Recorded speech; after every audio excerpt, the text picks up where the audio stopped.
Hey, what's going on? I'm back, and this will be brief, but I just want to, let you guys know, those who are watching and paying attention, is I'm only coming on here when I have something worth saying. Okay, so I know we have a lot of social media stars out there, and that's not, my purpose. In fact, I'm normally behind the camera, behind the scenes. I feel more comfortable that way, but you know, it's 2020 and I got something to say. So for those who are listening, if it makes sense to you, if it resonates, then take it. If not, I'll keep on pushing. But last night when I was praying, one of the things that came to me was how many close experiences I've had with death. And I'm sure I'm not alone. I'm sure there's a lot of us who, when we look back over our life, we've come across situations in which we probably wouldn't be here if it wasn't for the grace of God and his angel stepping in and intervening in our lives. And so, I wrote down a few because I'm like, man, I had a few. When I really sat and thought about it, it was just coming back to my mind once I got done praying. I was like, man, I've really been blessed. I'm really lucky to be alive in this time. And so I want us to really take a moment and just reflect on your own life and think about all the close calls you've had. So whether you believed in God or not, one thing, you had some close calls. I remember my first thing I remember was in a pool. I'll never forget it. Dorney Park in Pennsylvania. And, they had a big old wave pool back in the day, probably still there. And I'm just having a good time. And I just kept going closer and closer and closer and closer. And, I'm 6 foot, probably like 6'1" at that time. And, just kept going, and then the waves just kept on coming and coming. I couldn't catch my feet, and so now the water's all over my head, and I'm like, I'm about to drown. So I was waving my hand to the lifeguards and to the right of me, and they just thought I was probably having fun. And so I'm going under the water, go under the water. Next thing I know, this girl named Valencia Nichols. Shout out to Valencia. Thank God for you. But she came, and I guess she saw that I was panicking. And she swam up there and got me and brought me back. What's so miraculous about that is she's also a believer, right? So I almost drowned out here while they thought I was playing. And then God sends one of his own to come scoop her brother up. So I get home, and I was in high school. My mom was like, how was the trip? I was like, it was cool for the most part. And then she was like, around 3 o'clock, I started praying for you. She was like, God dropped you on my heart. I should start praying for you. She was on her job. And I was like, you know what, Mom? Today, I almost drowned. You see, that's the importance of having a connection with God, because even when you can't pray for yourself, God has somebody that's praying on your behalf. And thank God I had a praying mother, who was in tune with the Spirit, to be able to pray for her son at the right time. So just because, we live in this world, we're in the world, but we're not supposed to be of the world, right? There's spiritual forces that take place, whether you are privy to that knowledge or not. The reality is we do live in a spiritual world. And by her being in tune, she was able to, God, hey, listen, you need to pray for your son right now. Sometimes people do need to intercede on your behalf. So that's just one example. But then, as I looked at it last night, there's been so many instances where the enemy, I would say, tried to take a brother out in cars. It seemed like every year. Hold on one second, y'all. I got my gospel on. Hold on one sec. Put that on. All right. So anyway, but yeah. So there was a time, like every year, it seemed like it was something with a car.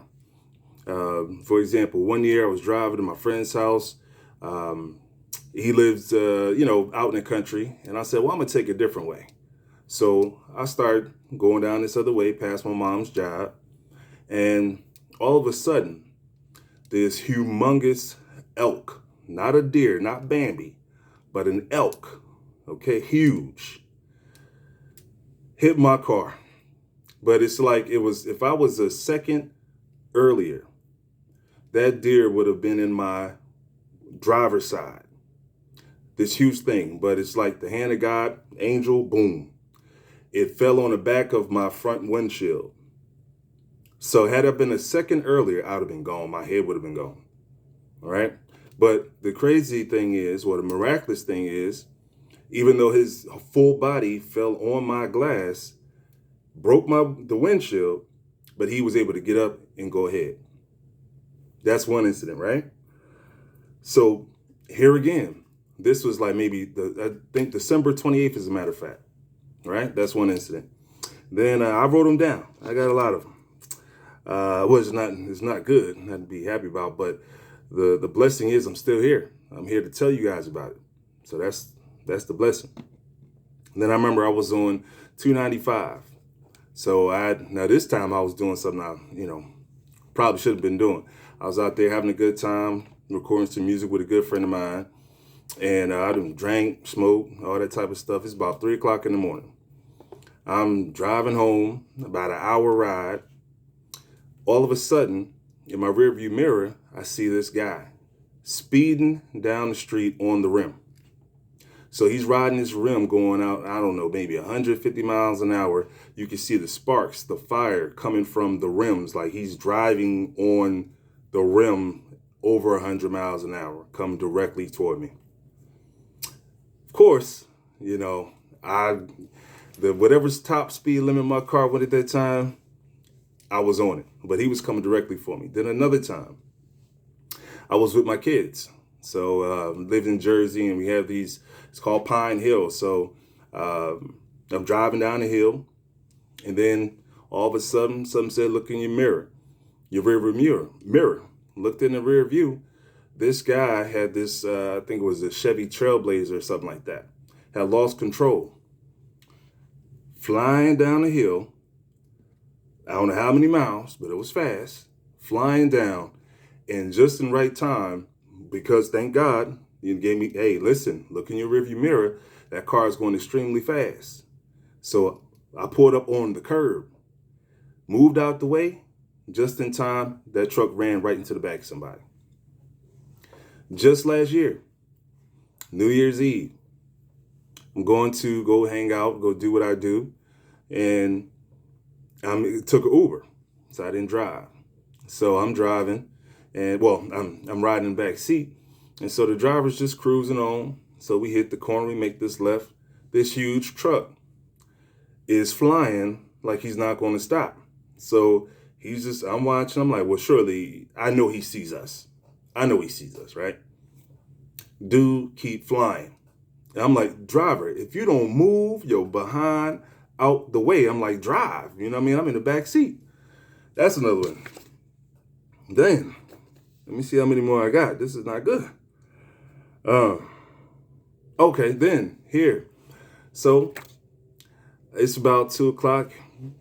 I'm coming on 85, chilling. Then I see this guy. I guess they stole one of those UPS trucks or whatever kind of trucks, late night. He's coming the exit ramp. So we're supposed to exit off to go up. This guy comes barreling down the exit ramp in this big old truck, headed directly toward me. I'm up here flying again.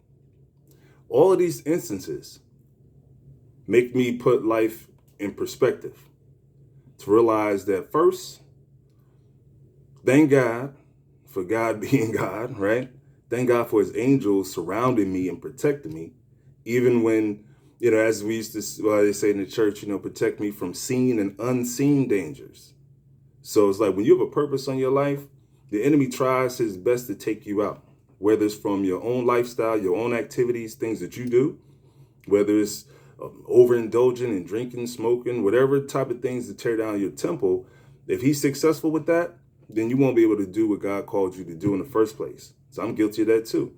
So it's like we just live so much of life, just living and not really appreciating the gift of life and really taking time to analyze what is the purpose of why I was created in the first place.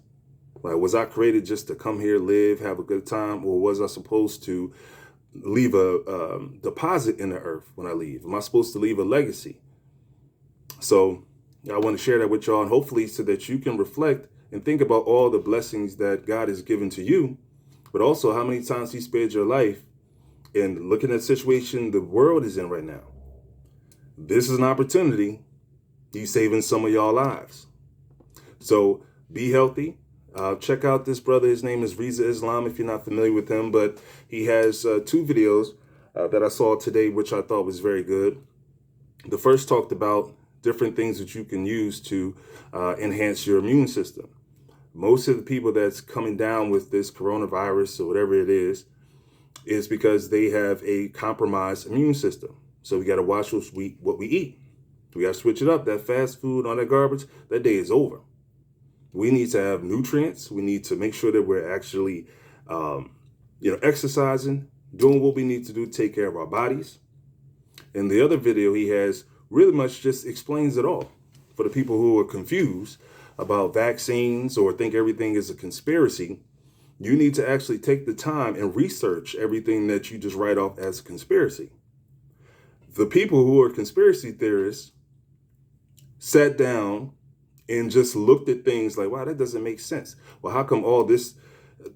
I'm noticing a pattern here, right? Like this, like I said, in my other video, there's only but so many coincidences in life. And some would believe that there are no coincidences. It's whether are you woke enough to see what's happening, right? Can you spiritually discern what's taking place? Or are you just looking at everything in the natural sense? So that's what I got for y'all. That's it. So I'll talk to you next go round. And in the meantime, stay blessed and keep doing your thing. Well, keep doing the right thing, I should say. All right. Until next time. God bless.